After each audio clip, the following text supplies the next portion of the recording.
Assalamualaikum warahmatullahi wabarakatuh. Waalaikumsalam warahmatullahi wabarakatuh.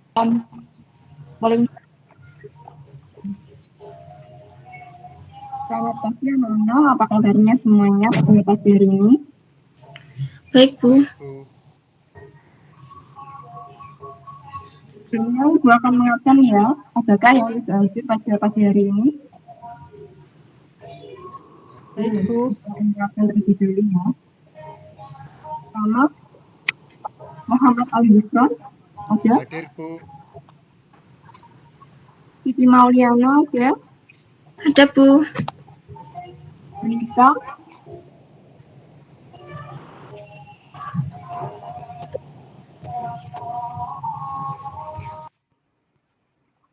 Ada, Bu.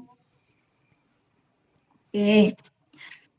Seperti biasa ya, sebelum kita mulai pelajaran pada pagi hari ini, kita berdoa terlebih dahulu. Berdoa dimulai.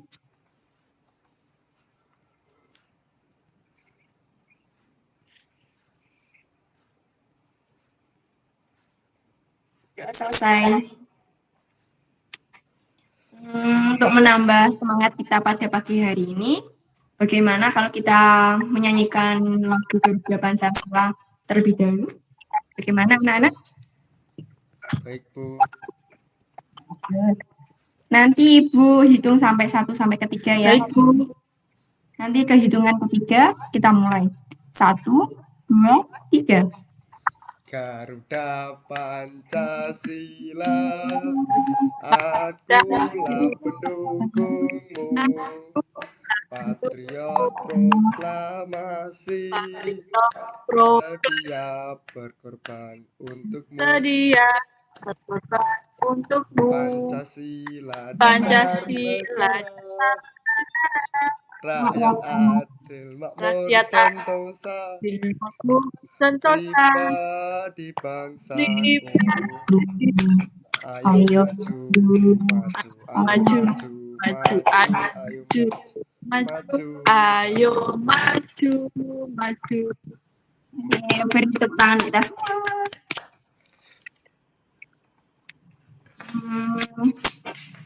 Oke, pada pagi hari ini kita akan belajar tentang tema 6, subtema 3, pembelajaran 6. Yang isinya yaitu pengaruh kalor terhadap kehidupan.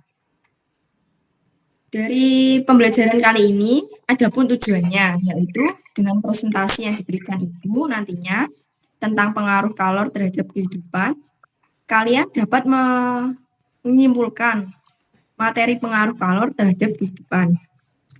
Selanjutnya, kalian dapat menyebutkan benda konduktor dan apa saja itu benda isolator. Oke, Ibu akan memulai pelajaran pada pagi hari ini ya. Sebentar, Ibu akan men-share screen.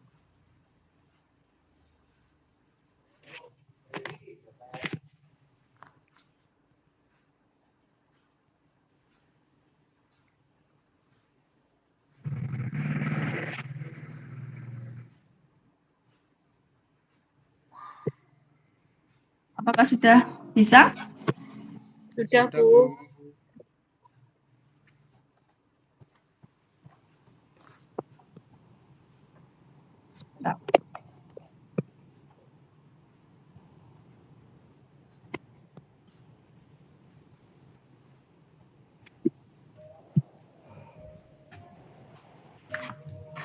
Tema 3, pengaruh kalor terhadap kehidupan.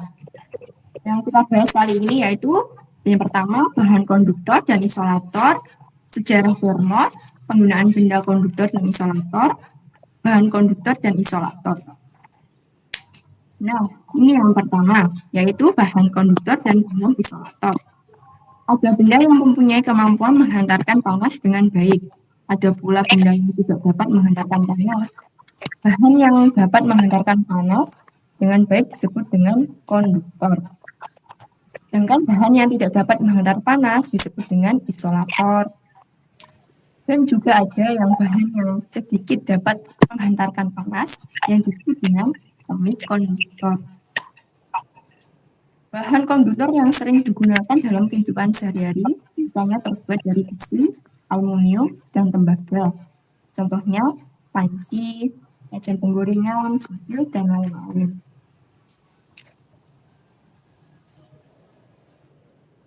Sebelumnya, itu ya, anak-anak, mikrofonnya dimatikan dulu. Nah, yang kedua, sejarah termos. Pengertian termos adalah sebuah benda yang biasanya berbentuk tabung seperti botol yang mempunyai dinding berlapis. Kegunaan termos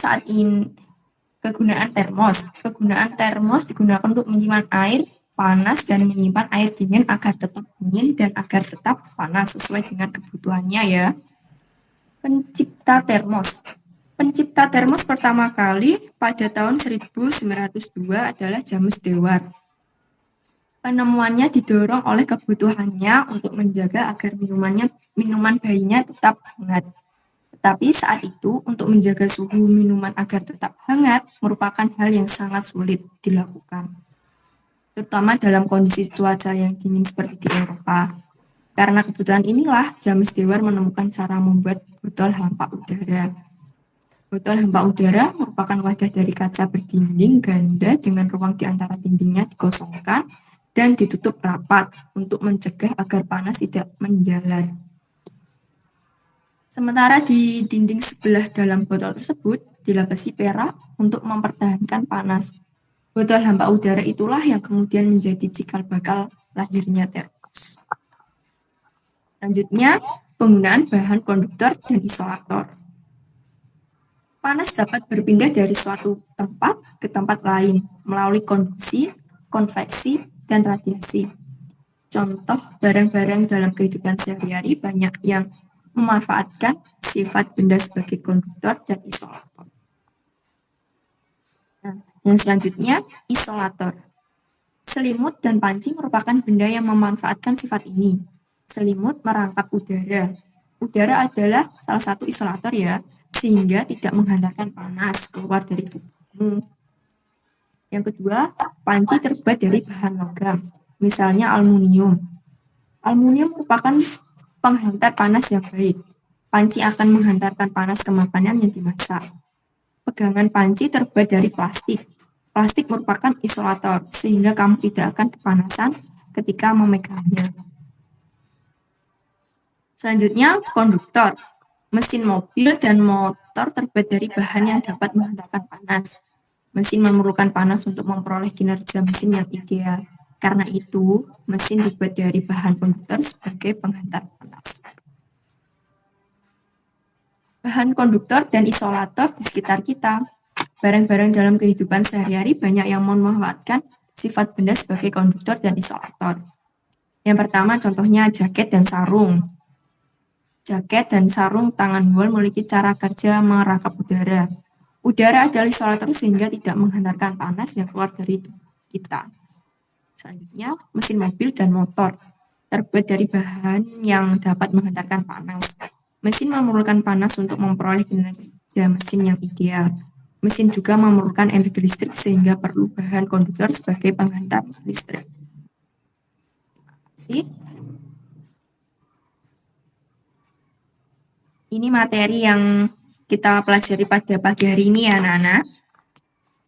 Bentar. Iya, Bu.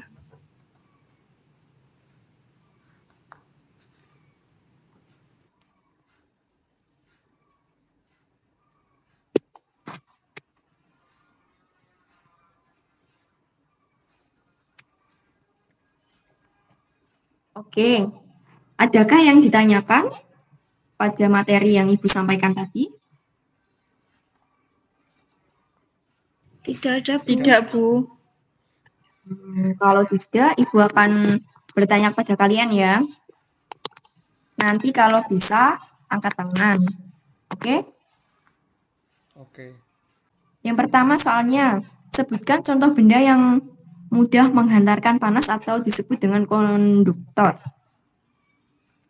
Ayo, siapa yang dapat menjawab? Saya, Bisa angkat Bu. tangan. Saya, Bu. Ya, Bu. Saya. Oke, Mbak Siti Mauliana bisa menjawab? Saya, Bu. Oke. Menurut saya, contoh benda konduktor yaitu seperti panci, wajan, setrika, catokan rambut, dan tutup panci. Sudah, Bu. Oke, baik. Selanjutnya, sebutkanlah contoh benda yang tidak dapat menghantarkan panas dengan baik atau disebut dengan isolator. Siapa yang dapat menjawab bisa angkat tangan. Saya, Bu. Saya, Bu. Saya. Oke, Bu Yunita bisa dibacakan jawabannya. Menurut saya adalah yang pertama kayu, karet, kain, kertas, dan plastik. Sudah, Bu. Terima kasih. Oke, terima kasih ya Mbak Yunita dan Mbak Siti Mauliana telah menjawab pertanyaan dari Ibu. Yang selanjutnya, oke, menurut Ibu kalian sudah paham ya tentang materi yang telah Ibu sampaikan pada pagi hari ini. Selanjutnya Ibu akan memberi tugas pada kalian. Tugasnya individu ya, dikerjakannya, yaitu kalian membuat kesimpulan apa yang telah Ibu sampaikan pada pertemuan kali ini. Ibu kasih waktu 15 menit untuk mengerjakan soalnya. Oke? Baik. Silakan mengerjakan. Iya, Bu.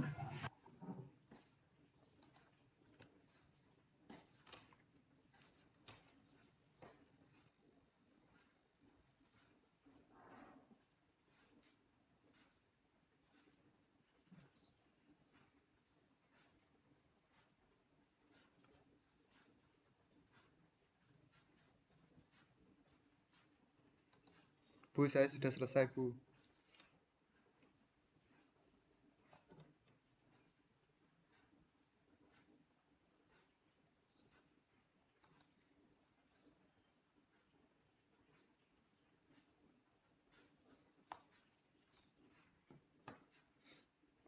Oke, yang lainnya apakah sudah selesai semuanya?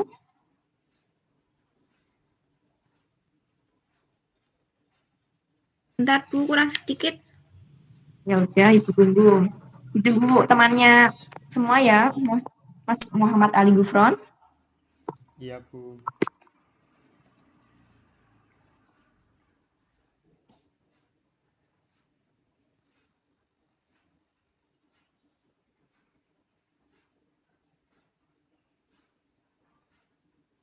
Sudah selesai, Bu, saya.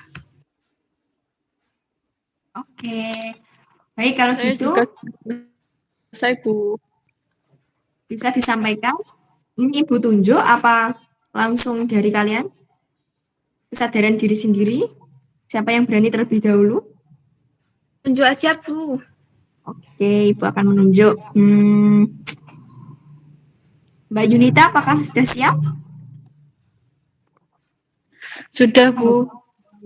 Oke, silakan dibaca, Mbak.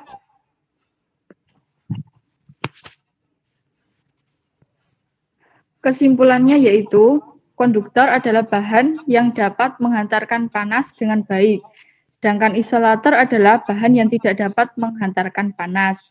Manfaat utama kalor dalam kehidupan sehari-hari adalah untuk meningkatkan suhu suatu benda dan memanaskan benda, kita bisa melakukan banyak hal. Terima kasih. Terima kasih atas jawabannya. Selanjutnya, Muhammad Ali Gufron, bisa disampaikan kesimpulannya? Ya, Bu.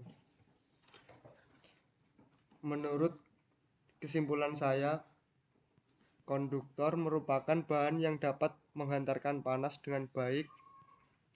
Contoh atau manfaat benda konduktor dalam kehidupan sehari-hari, contohnya wajan digunakan untuk memasak. Isolator merupakan bahan yang tidak dapat menghantarkan panas. Manfaat benda isolator dalam kehidupan sehari-hari, contohnya selimut digunakan saat tidur. Itu saja, Bu, kesimpulan saya. Terima kasih. Selanjutnya, Mbak Siti Mauliana, bisa dibacakan kesimpulannya? Kesimpulan saya, konduktor ialah bahan atau zat yang mudah dan cepat mengantarkan panas dengan baik, seperti contohnya yaitu panci, wajan, setrika. Yang kedua, isolator ialah benda yang tidak dapat menghantarkan panas atau listrik. Bahkan isolator dikenal dengan sebutan penghantar aliran panas dan listrik. Contohnya yaitu seperti gagang panci, gagang setrika, soda, sarung tangan, termos, botol plastik. Sudah, Bu. Oke, terima kasih atas jawabannya dari kalian semua ya. Sebelum Ibu menyampaikan kesimpulan, apakah ada yang dipertanyakan? Ataukah ada yang ditanyakan lagi? Untuk materi Tidak, kali Bu. ini?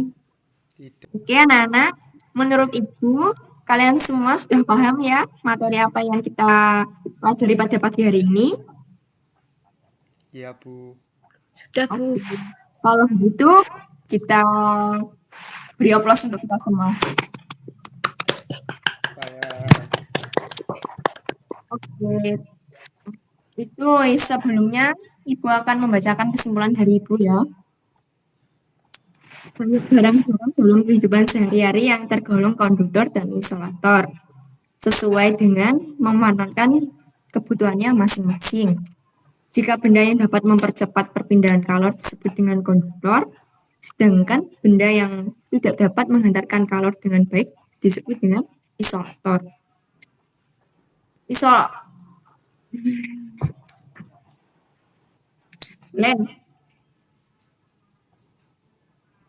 Kesimpulannya,